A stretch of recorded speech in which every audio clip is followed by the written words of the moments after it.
ನನ್ನೆಲ್ಲ ಕೇಳುಗ ಮಿತ್ರರಿಗೆ ನಮಸ್ಕಾರ. ಧರ್ಮಶ್ರೀ ಕಥೆಯ 5ನೇ ಭಾಗಕ್ಕೆ ನಿಮಗೆಲ್ಲರಿಗೂ ಸ್ವಾಗತ. ಇಂದಿನ ಸಂಚಿಕೆಯಲ್ಲಿ ನಮ್ಮ ಕಥಾನಾಯಕ ಸತ್ಯ ಸ್ವಾಮಿ ಮೇಷ್ಟರನ ಮನೆಯಲ್ಲಿ ಜೀವನವನ್ನು ಸಾಗಿಸ್ತಾ ಇರ್ತಾನೆ ಮತ್ತು ರಾಚಮ್ಮನಂತಹ ಗೆಳತಿಯು ಸಿಗ್ತಾಳೆ. ಮುಂದೆ ಏನಾಗುತ್ತದೆ ಎಂಬುದನ್ನು ಈ ಸಂಚಿಕೆಯಲ್ಲಿ ನೋಡೋಣ. ಬನ್ನಿ, ಹೆಚ್ಚು ತಡ ಮಾಡದೆ ಕಥೆ ಒಳ್ಕೋಣ. ನಾನು ನರಸಾಪುರಕ್ಕೆ ಬಂದು ಇನ್ನು 3 ತಿಂಗಳು ಕಳೆಯಿತು. ಮಾಧ್ಯಮಿಕ ಶಾಲೆಯ ನನ್ನ 3ನೆಯ ವರ್ಷ ಕಳೆದು ಬೇಸಿಗೆಯ ರಜಾ ಪ್ರಾರಂಭವಾಗಿತ್ತು. ಈ ನಡುವೆ ಇನ್ನೊಂದು ಸಂಗತಿ ನಡೆಯಿತು. ನಾನು ಬ್ರಾಹ್ಮಣ ಹುಡುಗನಾದುದರಿಂದ ವಾರದ ಮನೆಗಳಲ್ಲಿ ಊಟ ಮಾಡುತ್ತಿದ್ದೆ. ಬೆಳಗಿನ ತಿಂಡಿಗೆ ಮೇಷ್ಟರು ಗುರುರಾಯರ ಹೋಟೆಲಿನಲ್ಲಿ ಗೊತ್ತು ಮಾಡಿದ್ದರು. ಮೇಷ್ಟರೊಡನೆಯೂ ಅವರ ಹೆಂಡತಿಯೊಡನೆಯೂ ನನ್ನ ವಿಶ್ವಾಸ ಹೆಚ್ಚಿದಂತೆಲ್ಲ ನಾನು ಅವರ ಮನೆಯಲ್ಲಿ ನೀರು ಸಹ ಕುಡಿಯದೇ ಇರುವುದು ತೀರಾ ಕೃತಕವೆಂದು ನನಗೆ ಕಾಣಿಸತೊಡಗಿತು. ಅವರನ್ನು ನಾನು ಕೆಲವು ದಿನದಿಂದ ಅಣ್ಣ ಎಂದು ಕರೆಯತೊಡಗಿದ್ದೆ. ಅವರ ಹೆಂಡತಿಯನ್ನು ಅತ್ತಿಗೆ ಎನ್ನುತ್ತಿದ್ದೆ. ಅವರ ಸ್ವಂತ ತಮ್ಮ ಎನ್ನುವ ಪ್ರೀತಿ ಅಭಿಮಾನಗಳಿಂದ ಅವರು ನನ್ನನ್ನು ನೋಡುತ್ತಿದ್ದರು. ನಾನೇಕೆ ಅವರು ಮಾಡಿದ ತಿಂಡಿ ತಿನ್ನಬಾರದು ಎನ್ನುವ ಯೋಚನೆ ಮನಸ್ಸಿನಲ್ಲಿ ಬರುತ್ತಿತ್ತು. ಆದರೂ ಸುಮ್ಮನಿದ್ದೆ. ಮೇಷ್ಟರಾಗಲಿ ಅವರ ಹೆಂಡತಿಯಾಗಲಿ ಒಂದು ದಿನವೂ ಆ ಬಗ್ಗೆ ಬಲವಂತ ಮಾಡಿರಲಿಲ್ಲ. ಈ ನಡುವೆ ಆ ಊರಿನ ಬ್ರಾಹ್ಮಣರ ಕೇರಿಯಲ್ಲಿ ಯಾರೋ ಒಂದು ಸುದ್ದಿ ತೂರಿಬಿಟ್ಟರು. ಈ ಹುಡುಗ ಲಿಂಗಾಯತ ಮೇಷ್ಟರ ಮನೆಯಲ್ಲಿ ತಿಂಡಿ ತಿಂತಾನೆಯಂತೆ ಎಂದು. ಆದ್ದರಿಂದ ಅವನನ್ನು ಅಡುಗೆ ಕೋಣೆಯಲ್ಲಿ ಕೂರಿಸಿ ನಾವು ಹೇಗೆ ಊಟಕ್ಕೆ ಬಡಿಸುವುದು?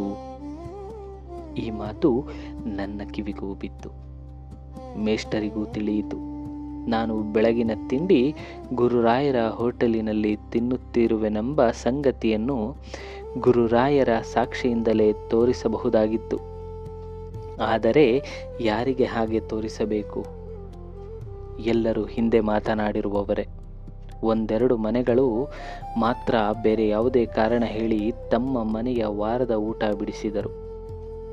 ಇದನ್ನು ಕೇಳಿದ ಮೇಷ್ಟರು ಒಂದು ದಿನ ಕೋಪದಿಂದ ಹೇಳಿದರು, ಲೋ ಸತ್ಯ, ಒಂದು ಮಾತು.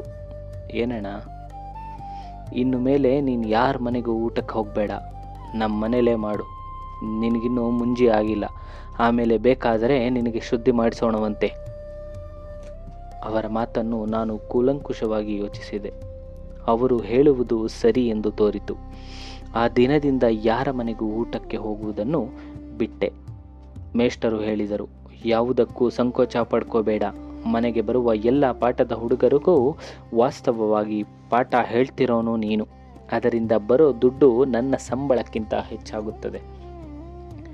ಮನೆಗೋಸ್ಕರ ನನಗಿಂತ ನೀನೇ ಹೆಚ್ಚು ಸಂಪಾದನೆ ಮಾಡ್ತಾ ಇದ್ದೀಯ. ಮೇಷ್ಟರು ನನ್ನ ಆತ್ಮಗೌರವವನ್ನು ಸದಾ ಉತ್ತೇಜಿಸಿ ಪೋಷಿಸುತ್ತಿದ್ದರು. ಅವರ ಮಾತಿನಿಂದ ಸ್ವಾವಲಂಬನೆ, ಸ್ವಾಭಿಮಾನವು ನನ್ನಲ್ಲಿ ಮೂಡಿತು. ನಾನು ಪೂರ್ಣವಾಗಿ ಮೇಷ್ಟರ ಮನೆಯಲ್ಲಿ ಊಟ ಮಾಡಲು ಪ್ರಾರಂಭಿಸಿದ ಮೇಲೆ ಆ ಊರಿನ ಬ್ರಾಹ್ಮಣ ಸಮಾಜದಲ್ಲಿ ಮತ್ತೂ ಒಂದು ಕೋಲಾಹಲವಾಯಿತು. ಆದರೆ ಅದಕ್ಕೆಲ್ಲ ಒಪ್ಪು ಹಾಕುವ ಆ ಸ್ವಾಮಿಯಲ್ಲ ನನ್ನ ಮೇಷ್ಟರು. ಒಬ್ಬಿಬ್ಬ ಬ್ರಾಹ್ಮಣರ ಸಂಗಡ ಅವರು ಇಸ್ಪೀಟ್ ಕ್ಲಬ್ಬಿನಲ್ಲಿ ಜೋರಾಗಿಯೇ ಹೇಳುತ್ತಿದ್ದರಂತೆ, ತಮ್ಮ ಮತದ ಒಬ್ಬ ಹುಡುಗನಿಗೆ ಅನ್ನ ಹಾಕುವ ಯೋಗ್ಯತೆ ಇಲ್ಲ ಇವರಿಗೆ, ಮಾತಾಡೋದು ಮಾತ್ರ ಕಲ್ತಿದ್ದಾರೆ. ಇವರೇ ಆ ಹುಡುಗನ್ನ ತಮ್ಮ ಮನೆಯಲ್ಲಿ ಇಟ್ಕೊಂಡು ನಿಗಾ ನೋಡ್ಕೋಬೇಕಾಗಿತ್ತು. ನಾನೇನು ಬೇಡ ಅಂದಿದ್ನ?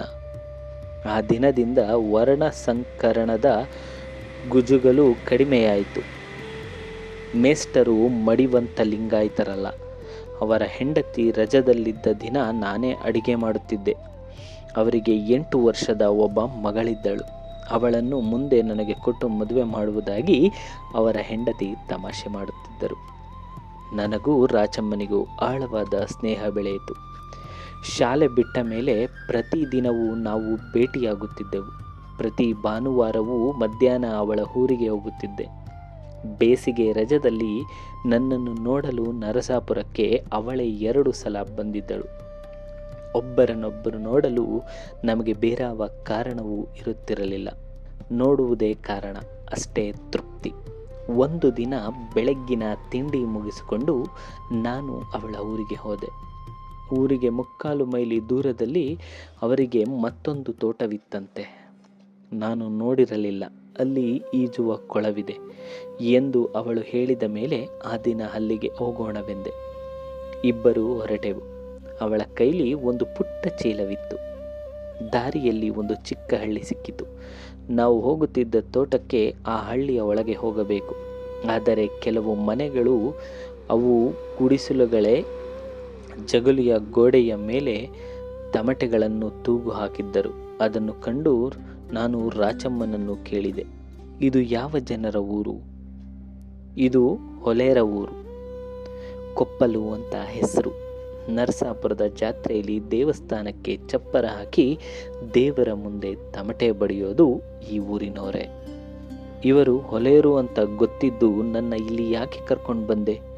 ಇವರ ಕೇರಿಲಿ ಬಂದರೆ ನಾನು ಸ್ನಾನ ಮಾಡಬೇಕು. ಯಾಕೆ? ನಿನಗೆ ಗೊತ್ತಿಲ್ಲ, ಸುಮ್ಮನಿರು.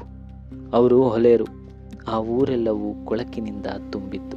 ಅಲ್ಲಿ ಕಾಣುತ್ತಿದ್ದ ಯಾರ ಮೈ ಮೇಲೂ ಸರಿಯಾದ ಬಟ್ಟೆ ಇರಲಿಲ್ಲ. ಹಾಕಿದ ಹರಕಲು ಬಟ್ಟೆಗಳನ್ನು ಒಗೆದು ಯುಗಾಂತರವೇ ಸಂದಿರಬೇಕು.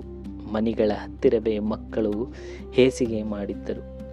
ಒಂದಿಬ್ಬರು ಹೆಗಲಿಗೆ ಹೆಂಡದ ಬುರುಡೆ ಹಾಕಿಕೊಂಡು ಅದೆಲ್ಲಿಗೋ ಹೋಗುತ್ತಿದ್ದರು. ತೋಟಕ್ಕೆ ಹೋದ ತಕ್ಷಣ ನಾನು ತೊಟ್ಟಿದ ಬಟ್ಟೆ ತೆಗೆದು ಒಗೆದು ಒಣ ಹಾಕಿ ನೀರಿನಲ್ಲಿ ಧುಮುಕಿದೆ.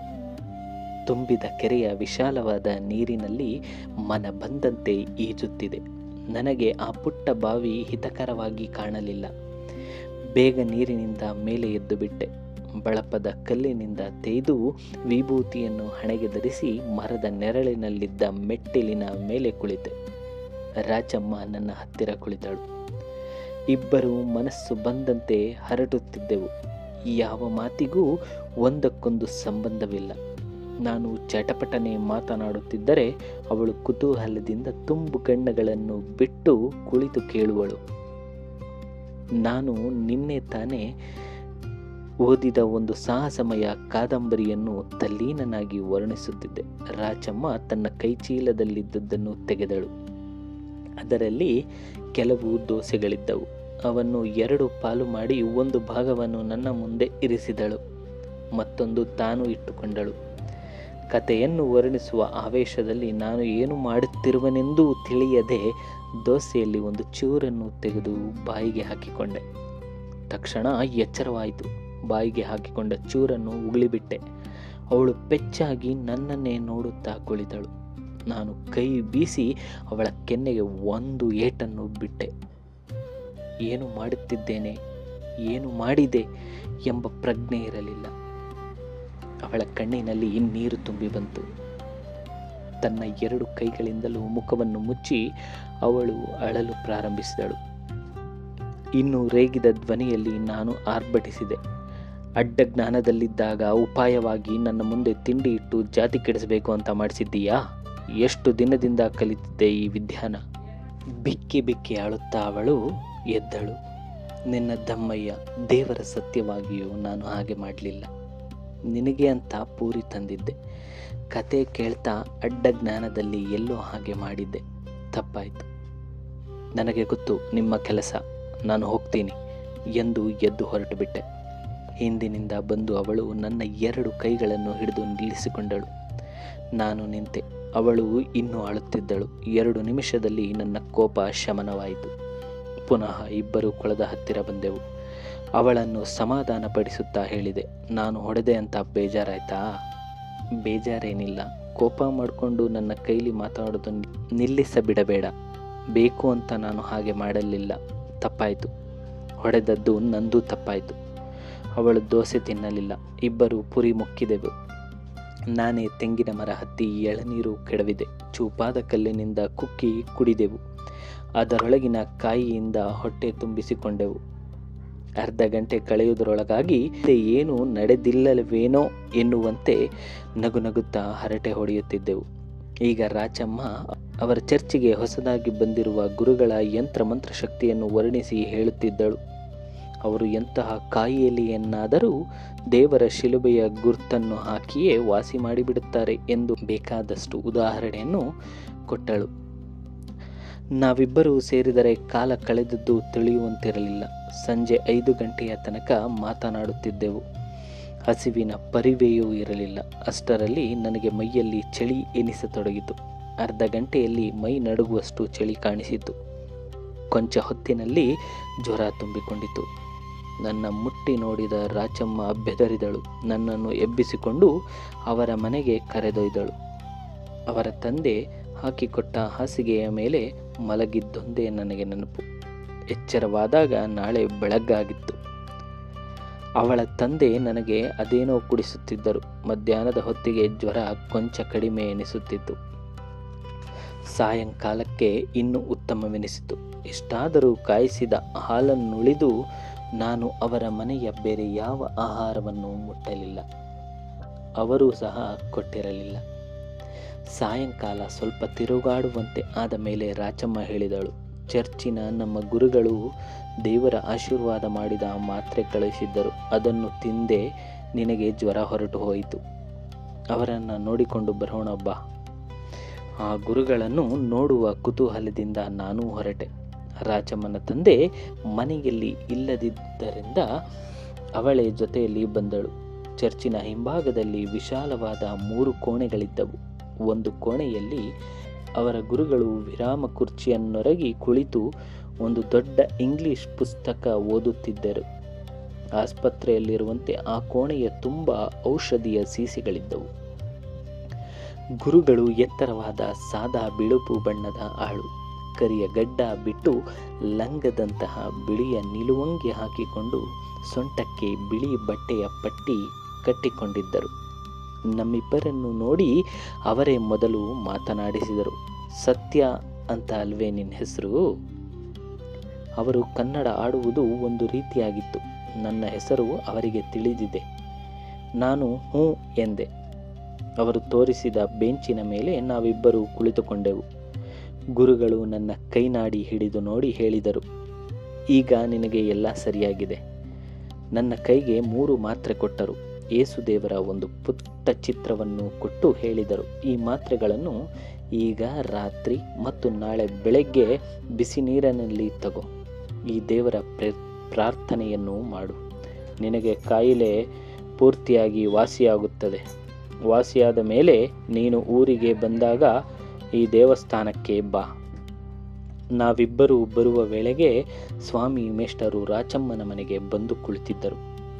ಅವರಿಗೆ ಏನನ್ನೂ ಹೇಳದೆ ನಾನು ನಿನ್ನೆ ಮುಂಜಾನೆ ಇಲ್ಲಿಗೆ ಬಂದಿದ್ದೆ. ಗಾಬರಿಯಿಂದ ಅವರು ಹುಡುಕಿಕೊಂಡು ಬಂದಿದ್ದರು. ಹೇಳದೆ ಕೇಳದೆ ಬಂದಿದ್ದಕ್ಕಾಗಿ ಬೈದರು. ನನಗೆ ನಡೆಯುವ ಶಕ್ತಿ ಇಲ್ಲದಿದ್ದರಿಂದ ರಾಚಮ್ಮನ ತಂದೆ ಎತ್ತಿನ ಗಾಡಿ ಹೊಡಿಸಿ ಮೇಷ್ಟರೊಡನೆ ಕಳಿಸಿಕೊಟ್ಟರು.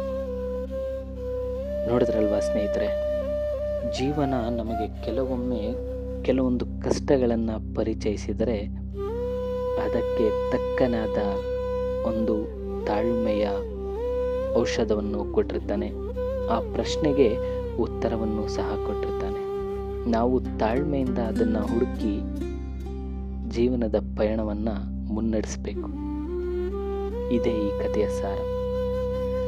ಇನ್ನು ಮುಂದಿನ ಸಂಚಿಕೆಯಲ್ಲಿ ನಮ್ಮ ಕಥಾನಾಯಕನ ಪಯಣ ಹೇಗೆ ಸಾಗುತ್ತೆ, ಎಲ್ಲೆಲ್ಲಿ ತಿರುವುಗಳನ್ನು ಕಾಣಬಹುದು ಎಂಬುದನ್ನೆಲ್ಲ ನಾವು ಮುಂದಿನ ಸಂಚಿಕೆಗಳಲ್ಲಿ ನೋಡೋಣ.